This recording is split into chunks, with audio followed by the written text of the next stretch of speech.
तुम भी सुरक्षा वालों से भी मेरा निवेदन है, छट नहीं हो जाए, पता लग जाए ना किसकी बात का कितना असर है। ये पता लगना बहुत जरूरी होता है लोकतंत्र में। अगर हमारी बात का असर है, अगर हमारे कहे पे तुम बैठ जाओगे तो हमारे कहे पे तुम वोट भी दे सकते हो, हमें एहसास हो जाएगा। बस बहुत धन्यवाद। देखो, मैं धन्यवाद करता हूं संचालक महोदय का और इस मंच पर उपस्थित हमारे पूर्व चेयरमैन, पूर्व विधायक, वर्तमान विधायक, जिला पंचायत के अध्यक्ष, हमारी बहनें जो प्रत्याशी के तौर पे यहां बैठी है, हमारे भाई अश्वनी जी, मैं आप सबका बहुत बहुत अभिनंदन स्वागत करता हूं यहां। इसका एक कारण, क्योंकि ये मेरा घर है, ये छात्रावास को मैं बहुत अच्छी तरह से जानता हूं। इस छात्रावास ने हमें बहुत कुछ दिया है, बड़े बड़े अधिकारी, नेता, बहुत कुछ, इसलिए मैं आपका अभिनंदन यहां कर रहा हूं। ये भले ही क्षेत्र आपका हो, लेकिन सच ये है कि इस क्षेत्र, मैं पिछली बार जब आए छात्रावास से कई कमरे मुझे गिनाए हमारे सीनियर लोगों ने कि हम यहां रह के पढ़े हैं। कई अधिकारी मुझे मिले जो बताते मैं उस कमरे में था, मैं उस कमरे में था। ये सिर्फ छात्रावास नहीं, ये हमारा इतिहास है, ये हमारा जो है यहाँ इतिहास है। इसको धन्यवाद नमन करता हूं मैं। और फिर यहाँ जो उपस्थित हमारे सम्मानित लोग बैठे हुए हैं, अनेक धर्म जाति से मिलकर बना है भारत। मैं आपका भी बहुत बहुत धन्यवाद करता हूं कि एक लंबे समय से आप यहां बैठे हुए हैं।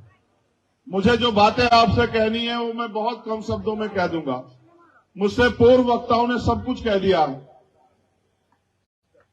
वास्तविकता में हालात अच्छे नहीं है, तो पुनः अपनी बात को शुरुआत करते हुए मैं समय समय पे जो संत गुरु महापुरुष इस भारत की धरती पर जन्मे हैं, जिन्होंने, अभी हमारे पूर्व विधायक जैन साहब कह रहे थे कि मैं कॉमरेड हूं, मैं जातिवाद को नहीं मानता। मैं ये मानता हूं कि दुनिया का सबसे बड़ा मजहब है इंसानियत। जो इंसान ही नहीं बन पाया वो किसी धर्म का नहीं हो सकता है। जिसके अंदर इंसानियत है, जो सही को सही कह सके, जो गलत को गलत कह सके, और किसी के गरीब के साथ अगर अन्याय हो और वो ताकतवर का हाथ पकड़ ले, वो है ताकतवर, वो है इंसान। वरना बाकी बहुत लोग घूम रहे हैं। मैं पूरे देश में घूमता हूं, मुझे आदत हो गई है। मैं दर्द सहता हूं, दर्द देखता हूं और मैं उस दर्द को महसूस करता हूं, अपने अंदर समा लेता हूं इस बात के साथ कि कभी तो वक्त और हालात बदलेंगे। और अगर मेरे हिस्से में ये कुदरत ने आशीर्वाद दिया, ताकत दी कि मैं उनके आंसू पहुंच पाऊं, मैं उनके दुख को कम कर पाऊं, अगर मैं उनको एक कदम भी आगे बढ़ा पाऊं, तो मैं उसके लिए खुद को धन्य समझूंगा। मैं बागपत के लोगों से ज्यादा कुछ नहीं कहना चाहता।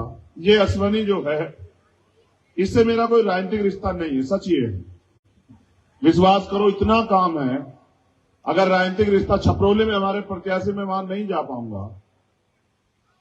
अगर राजनीतिक रिश्ता होता मैं नहीं आता। ये मेरा भाई है और मैं बस आपको ये कहने के लिए आया कि एक भाई दूसरे भाई के लिए आया है। और क्यों आया हूं ये भी बता रहा हूं आपको, इसलिए आया हूं। देखो, चुनाव होते हैं, चुनाव 2022 में हुआ, चुनाव 2019 में हुआ, चुनाव 2020 में हुआ, 17 में हुआ, उससे पहले भी हुआ। आजाद हम लोग 1947 में हो गए थे। अधिकार हमें 26 जनवरी 1950 को मिलने शुरू हुए। लेकिन सच ये है, इस पूरी लड़ाई में एक वोट ही ऐसी शक्ति है जो बड़े से बड़े ताकतवर को जमीन पर गिरा सकती है और बड़े से बड़े कमजोर व्यक्ति को जमीन से उठा के ताकतवर बना सकती है। आपने उसको मौका नहीं दिया। कारण क्या रहे होंगे मैं नहीं जानता। आपने इसको मौका नहीं दिया। मैंने इसका दिल देखा है। एक दिन जब हम इकट्ठे बैठे तो ये मुझसे कोई बात शेयर कर रहा था, मुझे एहसास हुआ उसका दिल बहुत प्यारा है। और जिसका दिल प्यारा है ना, उसको फिर आपको कुछ बताने की जरूरत नहीं है। इसके दिल में वास्तविकता में दर्द है, लोगों के लिए कुछ करना चाहता है इस क्षेत्र के लिए, और दो बार निराश हुआ है।